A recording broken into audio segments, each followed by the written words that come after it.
We are back now, 8:14, with our exclusive first look at the short list for Time's Person of the Year. Yeah, every year since back in 1927, Time magazine has selected the man, woman, or group or concept that had the most influence on the world, and as they always say, for better or for worse, during the past 12 months. And for more than a decade, we have been privileged to reveal the top contenders right here on Today. Well, let's do it again. With us to help announce the big news, Time's editor-in-chief, Edward Felsenthal. Edward, good morning.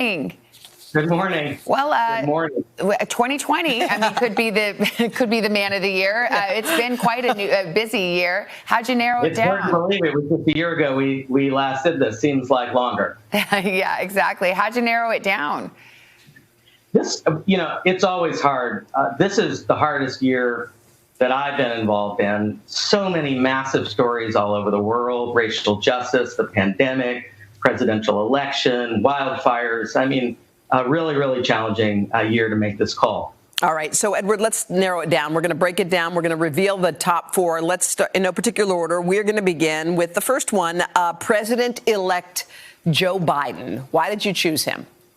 Well, historic win, more popular votes than any president in history, larger percentage of the popular vote than anybody challenging an incumbent since FDR. Historic choice for vice president, very different message than we've seen the last 4 years, emphasizing empathy and unity. Obviously, enormous impact on this year and in the years to come. Well, next up, President Donald Trump makes the short list. He was your person of the year in 2016. Why is he on the list this year?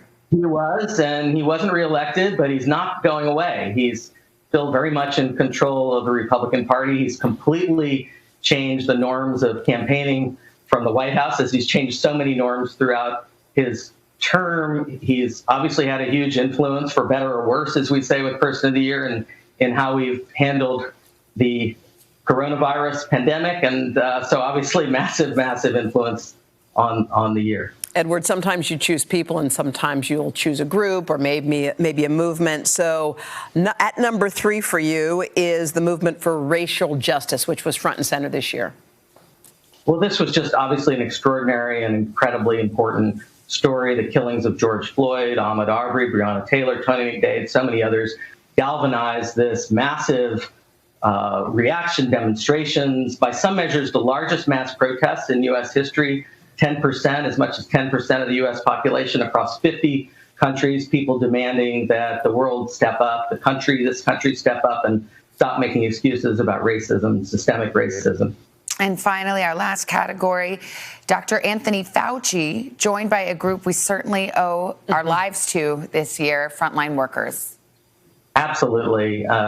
This was a once-in-a-century story, affected every single person on the globe in some way. Dr. Fauci in the United States standing up for science at a time when science really needed to be stood up for. And so many workers, healthcare workers, and other workers all over the world who risked their lives to save other people's lives, who traveled to hard-hit spots, who slept in their cars to spare their families from exposure. Just extraordinary action among this group and Dr. Fauci. All right, Edward. Well, thank you. I guess we get to find out who the lucky winner is tonight. Yes. There's a primetime special. NBC primetime special. So we'll look forward to that. Edward, thank you. We're always happy to be on your short list and where to reveal it. So thank you. Thanks, Edward. Thanks for having us. All right, let's get... we want to know what you think. You can actually make a guess. You can go to today.com. You can cast your vote.